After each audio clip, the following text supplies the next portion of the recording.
Hi guys, ఈ వీడియోలో ఇంకొక పైథాన్ ఇంటర్వ్యూ క్వశ్చన్ డిస్కస్ చేద్దాం. క్వశ్చన్ ఏంటంటే what is the difference between implicit and explicit type conversion.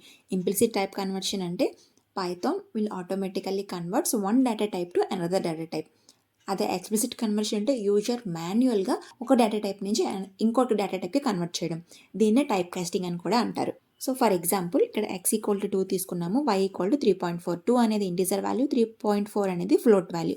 ఈ రెండింటికి ఎడిషన్ చేసినప్పుడు z=x+y మనకి అవుట్పుట్ 5.4 వచ్చింది. 5.4 అనేది float value. So Python always converts a smaller data type to larger data types. So దీన్నే implicit conversion అని అంటాం. అండ్ నెక్స్ట్ ఇక్కడ var = 3.4 తీసుకున్నాను. 3.4 అనేది ఫ్లోట్ వాల్యూ. ఇప్పుడు దీన్ని నేను ఇంటిజర్గా కన్వర్ట్ చేయాలి అనుకుంటే int of var అని ఇచ్చాను. సో ఇక్కడ int of var అనేది నేను మాన్యువల్గా ఈ ఫ్లోట్ వాల్యూని ఇంటిజర్గా కన్వర్ట్ చేసుకున్నాను. సో మనకి ఇక్కడ అవుట్పుట్ 3 అని వచ్చింది. దీన్నే ఎక్స్ప్లిసిట్ కన్వర్షన్ అని అంటాం. వీడియో కింద లింక్ ఇచ్చాను, ఇంట్రెస్ట్ ఉంటే చూసేయండి. ఓకే.